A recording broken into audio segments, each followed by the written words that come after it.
చంద్రబాబు నాయుడు గారు, పవన్ కళ్యాణ్ గారు పొత్తైతే పెట్టుకున్నారు కానీ సీట్ల ప్రకటన వాళ్ళు చేసేకి భయపడిపోతూ ఉన్నారు. ఒకవైపు జగన్మోహన్ రెడ్డి గారిని ఎదుర్కోవాలంటే ఇప్పుడున్న బలం సరిపోదు అని చెప్పి కొత్త బలం వైపు వాళ్ళు ఎదురు చూస్తూ ఉంటే వీళ్ళేంట్రా బాబు నాంచుతూ ఉన్నారని నియోజకవర్గాల్లో ఆశావహులు అయితే సీట్ల పంచాయతీ కోసం తిట్టుకోవడం కొట్టుకోవడం ఒకటే మిగిలింది. మరీ ముఖ్యంగా విజయవాడ పశ్చిమ లాంటి నియోజకవర్గంలో అయితే తెలుగుదేశం పార్టీలో ఉన్న రెండు వర్గాలే తిట్టుకోవడం ఒక ఎత్తు అయితే అక్కడ ఎప్పటి నుంచో జనసేన పార్టీ తరఫున రాష్ట్రంలో అంతో ఎంతో కాసింత యాక్టివ్గా ఉండి జనసేనలో పని చేసుకుంటున్నారు అని చెప్పి రాష్ట్రంలో ఎక్కువగా వినిపించే పేర్లలో కూడా ప్రధానంగా మాట్లాడుకోవాల్సింది పాపం ఆయన పోతిన మహేష్ అని. మంచో చెడో ఏదో ఒక యాక్టివిటీస్ అయితే చేసుకుంటూ వస్తూ ఉన్నారు. మనం రెగ్యులర్గా వినే పేరు విజయవాడ పశ్చిమ. అయితే అక్కడ నుండి తెలుగుదేశం పార్టీలోనే పోటీ వచ్చేసింది. పోటీ మామూలుగా రాలే. మాకు టికెట్ ఇవ్వకపోతే ఆత్మహత్య చేసుకుంటా అంటాడు చెల్లెల్కార్. లేదు నాకు టికెట్ రాకపోతే అంతు చూస్తానని ర్యాలీ చేస్తారు బుద్ధా వెంకన్న. ఒకరి నుంచి ఒకరేమో కులం, ఒకరేమో మతం, రకరకాల ఏమంటారు ఈక్వేషన్స్ని తెర మీదకి తీసుకొని వస్తూ ఉన్నారు. ఈ క్రమంలో జనసేన పార్టీ నుంచి ఆయన పోతిన మహేష్ వచ్చారు.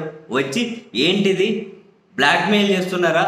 ఒకరేమో కులం ప్రాతిపదికన బ్లాక్మెయిలింగ్, ఇంకోరేమో మతం ప్రాతిపదికన బ్లాక్మెయిలింగ్.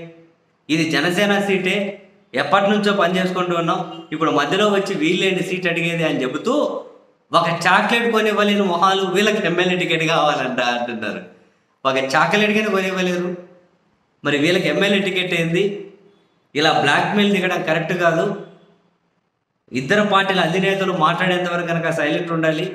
ఈ విధంగా ఒత్తిడి తీసుకురావడం ఏంటి పద్ధతి కాదు అని చెప్పి ఆయన వచ్చి తీవ్ర ఆగ్రహాన్ని ప్రదర్శిస్తున్నారు. ఇది ఒక ఎగ్జాంపుల్ మాత్రమే. ప్రతి నియోజకవర్గంలో కూడా జనసేన పార్టీకి ఇస్తే టీడీపీ నుంచి ఇస్తే జనసేన నుండి ఇటువంటివి అయితే తప్పదు. సీట్ల ప్రక్రియ ప్రారంభం కాకముందే ఇలా ఉంది. సీట్ల ప్రక్రియ మొదలైంది అనుకుందాం, దాన్ని గాడిలో పెట్టడం వీళ్ళ వల్ల అవుతుందని చెప్పి నేనైతే అనుకుంటలేను. చివరికి అది చించి చాటవ్వకుండా ఫ్రెండ్లీ కాంటెస్ట్ అని చెప్పి జనసేన టీడీపీ ఇద్దరూ పోటీ చేసినా కూడా ఆశ్చర్యం లేదేమో అని చెప్పి అయితే అనిపిస్తూ ఉంది. ఆ పవన్ కళ్యాణ్ చంద్రబాబు ఏమో ధైర్యం చేయరు, వాళ్ళేమో తేల్చలేరు. నియోజకవర్గాల్లో వీళ్ళేమో ఇంక కొట్టుకోవడం ఒకటే మిగిలింది. తిట్టుకోవడాలన్నీ అయిపోయాయి, కొట్టుకోవడాలు ఒకటే మిగిలాయి. జగన్మోహన్ రెడ్డి గారిని చూసి ఒకవైపు భయం, నెక్స్ట్ ఎన్నికలకు సంబంధించి వాళ్ళ వ్యూహాల మీద వాళ్ళ కాన్ఫిడెన్స్ లేదేమో తెలియదు. ఎవరికి ఎన్ని సీట్లు ఇచ్చి క్యాడర్ని ఏ విధంగా మేనేజ్ చేయాలి అని చెప్పి ఆ కాన్ఫిడెన్స్ వాళ్ళకి లేదు. మామూలు కష్టాలు కాదు పాపం చంద్రబాబు సార్వి, పవన్ కళ్యాణ్వి ఒక రేంజ్ కష్టాలు ఉన్నాయి. వాళ్ళ కష్టాల సంగతి పక్కన పెడితే నియోజకవర్గంలో టికెట్ ఆశిస్తున్న వాళ్ళు ఏదో ఒకటి తేల్చేస్తే పోతుంది కదరా బాబు అని చెప్పి వాళ్ళు ఎదురు చూసి అసహన పడుతూ ఉన్నారు.